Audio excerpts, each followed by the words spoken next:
NID কার্ডের কেন photocopy তাদেরকে দিতে হবে? এটা টাকা লাগে না, খরচ হয় না? 2-3টা মুখে দিই আই লাভ রাজস্থলী লাগাই দিস। ও সে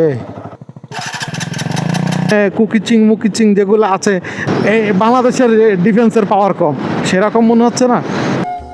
ট্যাগ বান্দা হয়ে গেছে, মোটামুটি সব কমপ্লিট পাচ্ছেন। গোছগাছ করে যাচ্ছি রাজস্থলী জিগজ্যাগ পয়েন্ট, এবং ওইখান থেকে ফুল মায়ানমারের বর্ডার।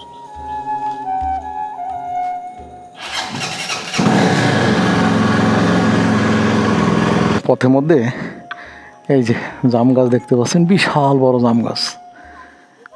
এগুলো ছোট ছোট জাম গাছ, এই যে ছোট ছোট জাম হয়, এই যে এরা সব খাচ্ছে। আমাদের জন্য পেরে আনতে গেছে, ওই যে কিছু দিছে, ওই যে ওরা খাচ্ছে আবার। আম মিষ্টি, অনেক মিষ্টি। এইটা রাখো, এই যে জাম, 2-3টা মুখে দিই। ছোট ছোট জাম, দেখি টেস্ট কেমন, খাইয়ে দেখি।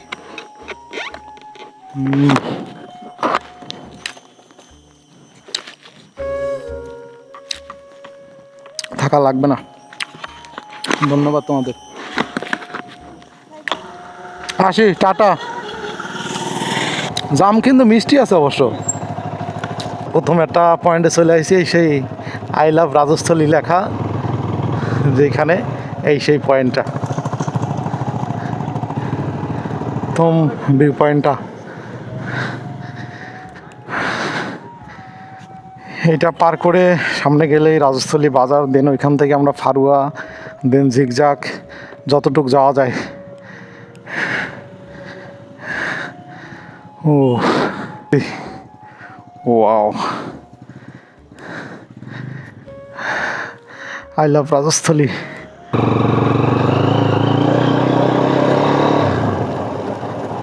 এই হলো সেই ক্যাম্প, এইখান থেকেই পারমিশন নিতে হবে আর কি। ভাই বন্ধু আর কি, বড় ভাই মানুষ, নৌবাহিনীর কমান্ডো অফিসার, তারপরেও যেতে দিল না। বুঝতেছেন কি একটা অবস্থা? মানে এতগুলো পরিচয় দেওয়ার পরে, ফোন টোন এটা সেটা করার পরে একেবারে টোটালি পারমিশন দিলই না, দিচ্ছেই না পারমিশন, কোনো মতে পারমিশন দিচ্ছে না। পরে কি আর করা, ওইখান থেকে বান্দরবান ব্যাক করে ওয়াই জংশন হয়ে এই যে চিম্বুক পাহাড় পার হইলাম, হয়ে এখন যাচ্ছি থানচির দিকে। থানচি হয়ে আলীকদম দিয়ে বেরোয় চলে যাব।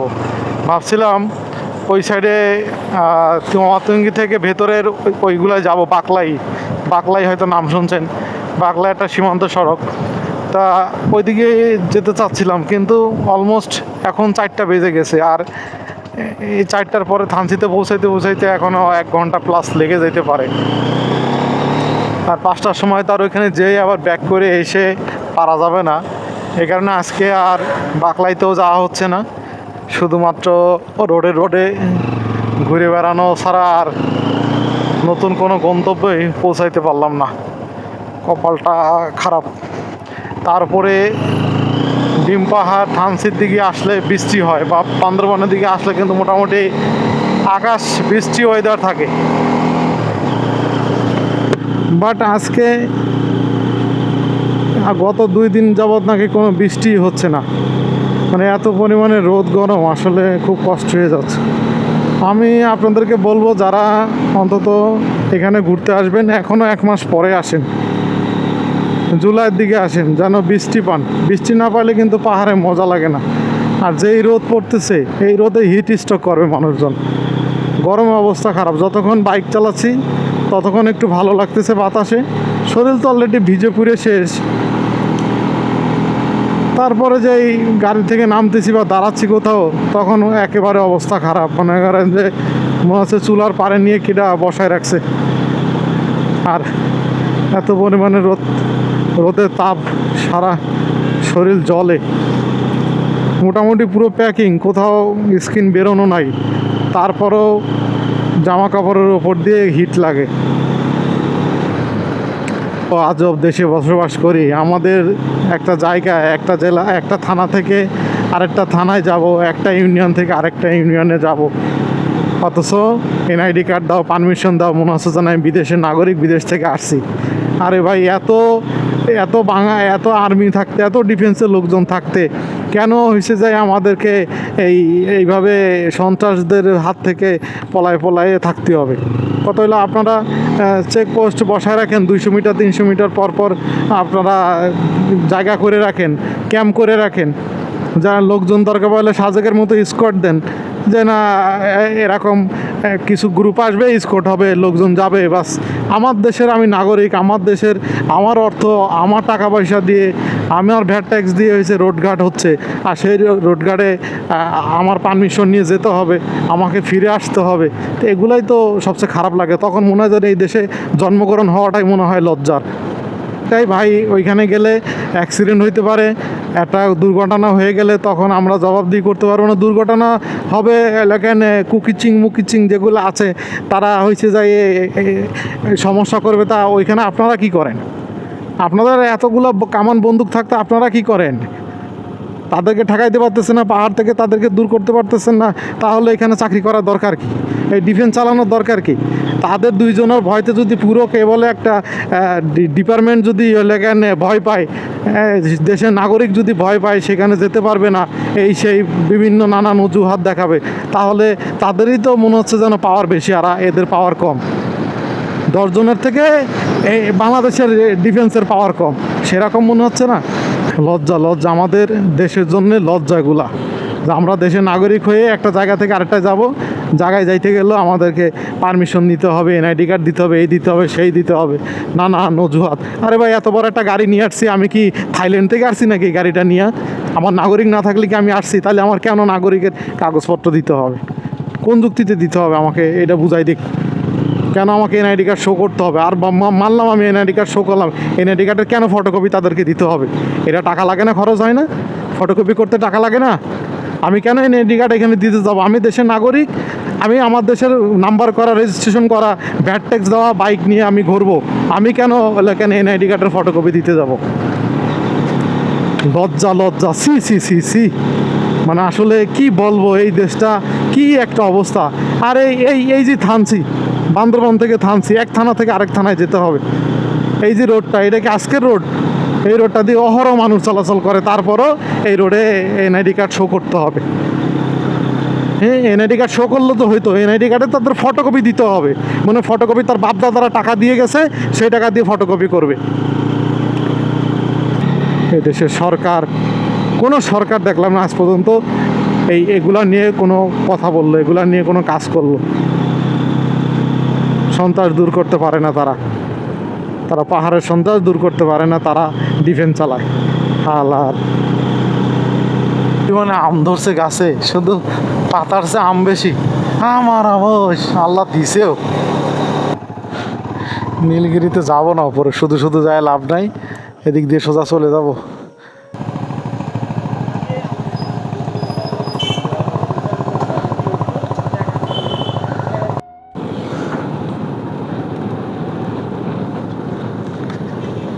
পাহাড়ের ওয়েদার হবে এরকম, বেশি গরমও না, আবার একেবারে ঠান্ডাও না, মোটামুটি শরীরের সাথে আদর্শ একবারে টেম্পারেচার 26-27 অথবা 25 এরকম হবে, তাইলে ঠিক আছে। এখন মোটামুটি এইখানে টেম্পারেচারে আছে 25-26-এর মতো আছে, কারণ মেঘের মধ্যে আছি, যার কারণে টেম্পারেচারটা একেবারে আদর্শ শরীরের জন্যে।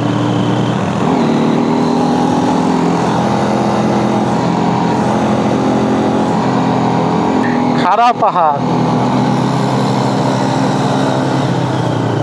কি হয়েছে?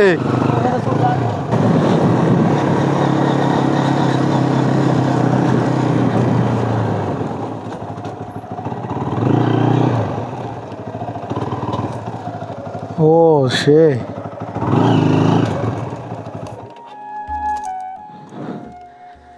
বাহ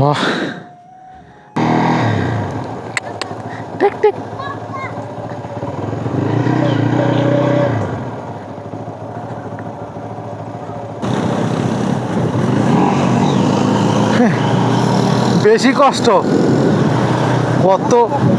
কতগুলো আম নিছি।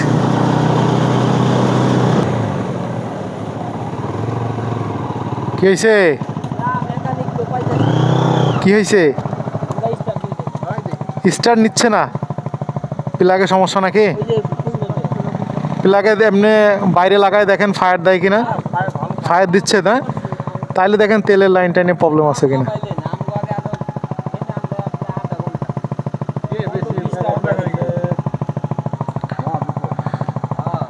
তো যাক, রেঞ্জ টেন্স নিয়ে আসছেন, ভালো হয়েছে।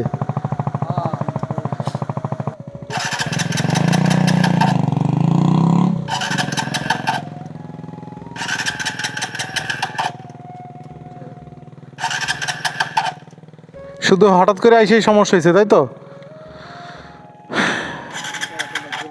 এক কাজ করেন, নামাবেন যে ইয়ে করেন, এই যে ঠেলে স্টার্ট দেন।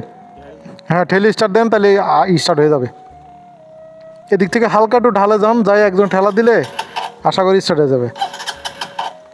ঠেলে দেন, সেলফ দিয়ে না ব্যাটারি বসে যাবে। একটু ঠেলে স্টার্ট দেন, আশা করি স্টার্ট হয়ে যাবে। ঠেলা বলতে এই যে নিচে ঢাল, তো একটু অল্প যায়, নাহলে পরে আবার তুলতে কষ্ট হবে।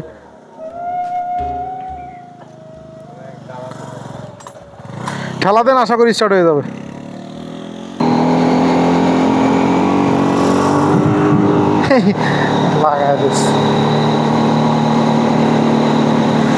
লাগাই দিচ্ছিল আরেকটু হইলে।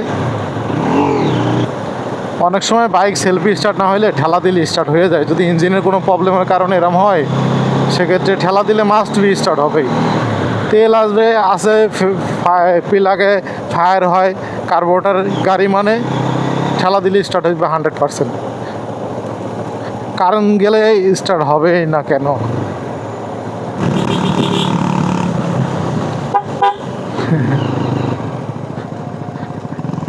ওরা চলে যাবে,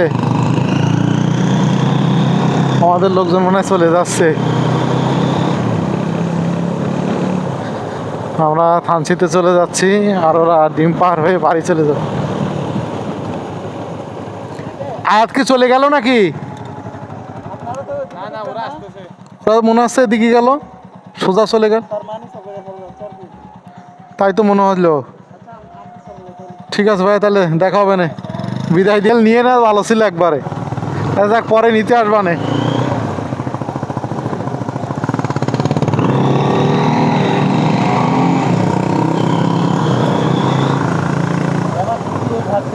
হ্যাঁ হ্যাঁ, এই যে এইখান থেকে ওই যে নৌকাগুলা। আমরা বর্তমান থানচির ব্রিজে আছি।